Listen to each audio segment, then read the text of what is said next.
Shane Leonard's college football career came crashing to an end in 2018.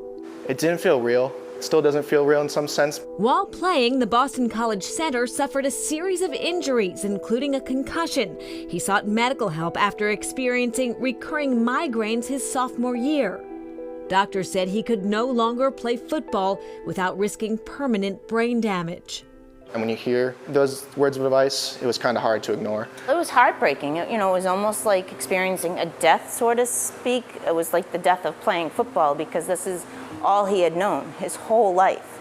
Leonard's love of the game began early in life, as did his drive to compete, says his mother, Kathleen. When he was like 10, 11 years old, he would say to his dad, Chris, and I'm going to play football at Boston College. That's where I want to go. And we'd look at each other and be like, okay, but your grades are the most important because you still have to get into the school. And he'd just look at us so matter-of-factly and be like, yeah, I know, okay. Leonard earned a full scholarship to BC, where he majored in business. When football was no longer an option, he began to devote his free time to a new passion: art. I just met some people at school that painted. Leonard says he dabbled with drawing in childhood, but sports had dominated his time. I didn't do my first painting until I was 21. I ended up enjoying it so much more than I thought, more so than like how it came out, and that's where it kind of was like, oh, this, I feel like this has been missing my whole life. Today, at age 24, Leonard is a full-time muralist. Much of his art is on display in his hometown of Marshfield. When stuff changed, it kind of felt like my world was flipped upside down, so I kind of had, back against the wall. I kind of wanted to take the most out of the situation. Leonard is relishing this new creative chapter in his life. When I did that first painting, it just led me to the next thing and to the next thing, and now, having this space, I never thought I would have it. You never know what it could turn into. Brandon Roderick knew a change was necessary midway through his college career. I wasn't very happy.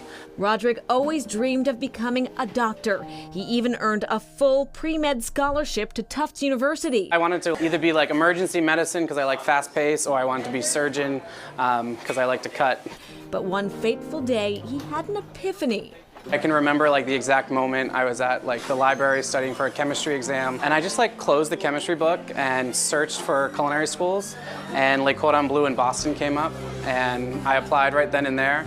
Roderick says his science background helped his transition to the culinary world. Baking is much more chemistry and biology when you're dealing with yeast and sourdough. After graduating from culinary school, Roderick worked for some of Boston's most notable chefs. He opened his own New Bedford bakery and cafe in 2016 called The Baker. Kind of like a French-inspired, European-inspired micro-bakery because we do things on the smaller scale. Customer favorites include fresh bread, croissants, and sweet treats with a twist, says Roderick.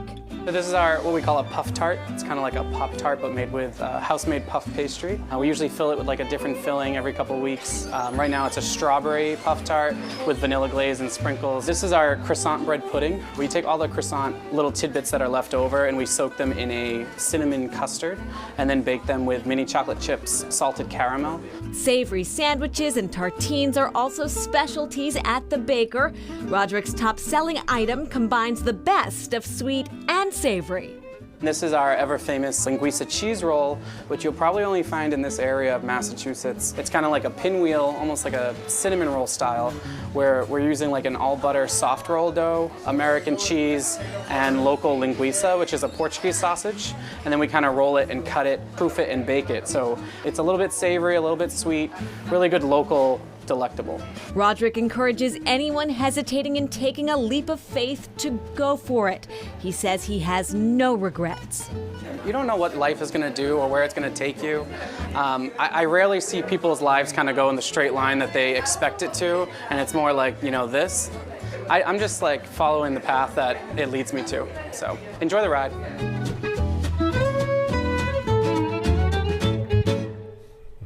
And Brandon says he was initially torn between pastry and cuisine, so he took a job working early mornings in a bakery and late evenings as a server. Pastry won.